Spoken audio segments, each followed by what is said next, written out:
by getting them in perspective. We in fact make judgments about world history all the time.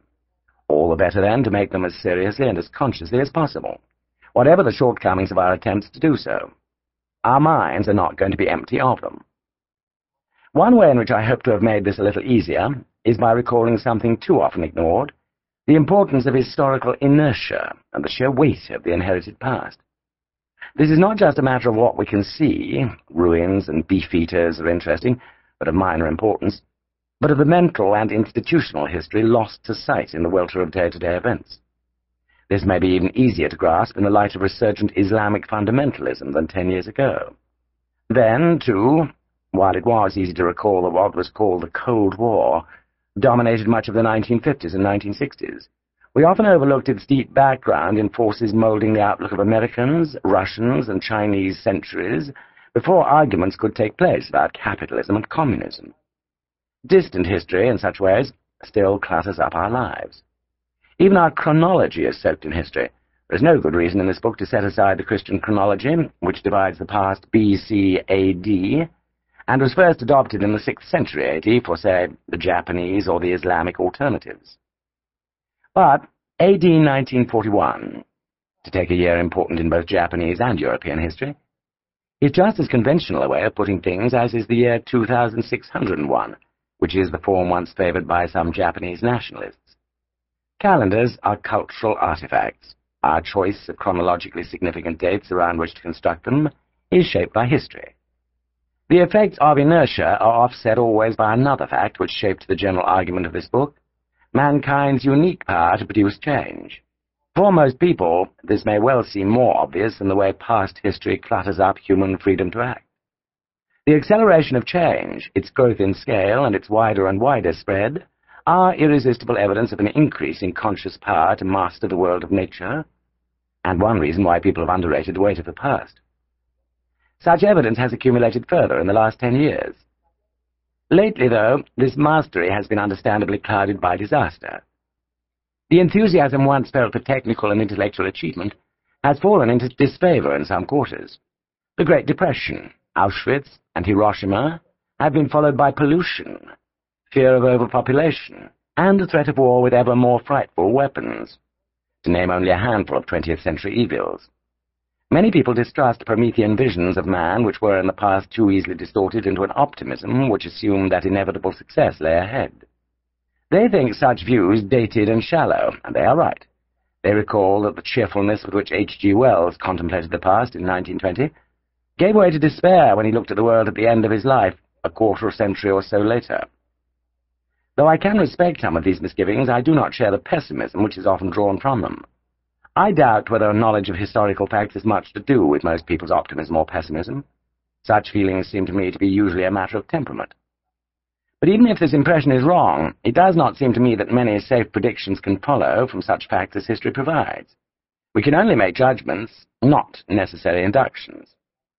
They do not force us to conclude either that we are now facing problems specially recalcitrant, or, on the other hand, that we are not.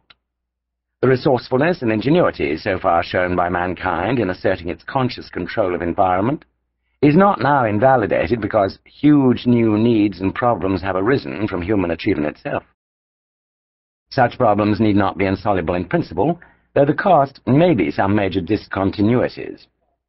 The odds seem to me to be that the world organized as we know it certainly cannot last much longer, but that ordered and civilized life will go on in most places, where it already exists. We have no reason to suppose that the outcome will be any more intolerable than, say, the results of changes forced on traditional Asia and Africa within the last century, by the coming of Western technology. Many people, of course, may reasonably argue that this would be intolerable enough. My ideas on such topics emerged, or at least were clarified, by writing this book, but they were not my starting point. At the outset, I was not sure of much except that I wanted, so far as possible, to tell a unified story and not to compile a new collection of accounts of traditionally important themes. My first body of raw material was constituted by miscellaneous reading and thinking over many years, and it became a little easier to grapple with the jumble it presented when, a few years ago, an American publisher invited me to write a textbook of world history for American colleges. Such books are specialized tools meant to do a particular job.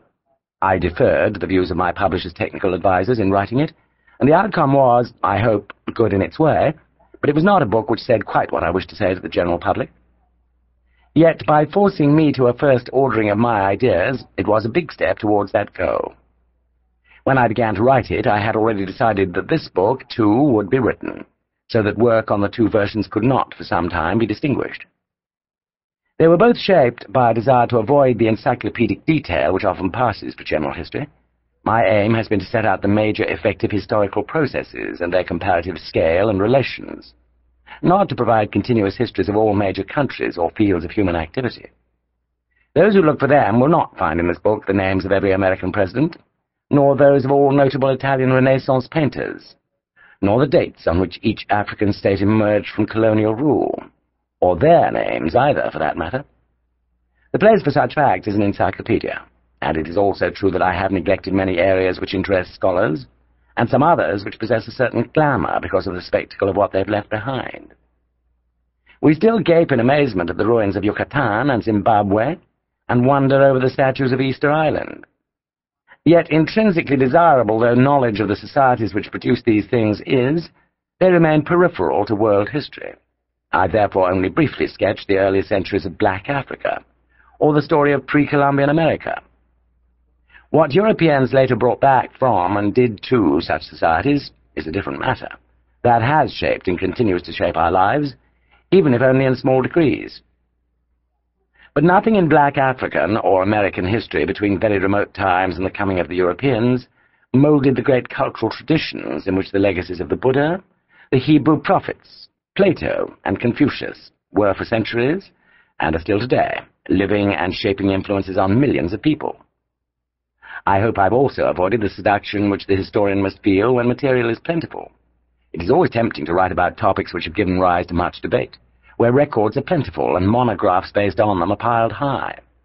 But what matters is that a topic is important, not that we may be lucky enough to have a lot of information about it. The wars and diplomacy of Louis XIV, for instance, however crucial for France, and even Europe, seem to me easier to pass over briefly than, say, the Chinese Revolution. In the most recent period of history, it is more than ever important to distinguish the wood from the trees, and not to mention something simply because it turns up every day in the newspapers or on television. Finally, though I use the Christian calendar throughout, I have striven not to be trapped by a Eurocentric viewpoint. I've tried to recognize the impulses of my own historical inheritance, which are bound to influence my choice of themes, organization, and chronological arrangement. I cannot believe, to quote an ideal of historical objectivity set out by Lord Acton 3/4 of a century ago, that nothing shall reveal the country, the religion, or the party to which I belong, nor that I could provide, as he hoped, an account of Waterloo to satisfy French, English, German, and Dutch alike. Not that there is available time or space here to spend on such a theme, but I hope that an effort to remain aware of my assumptions and their limitations may nevertheless have made it possible to provide what he termed a history, which is distinct from the combined history of all countries, and which nevertheless recognizes the variety of the great cultural traditions which give it much of its structure.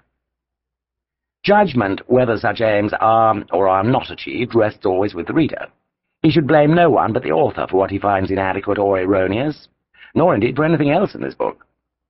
Yet many other people helped to bring it into being, many of those from whose work I benefited, often long before I considered writing.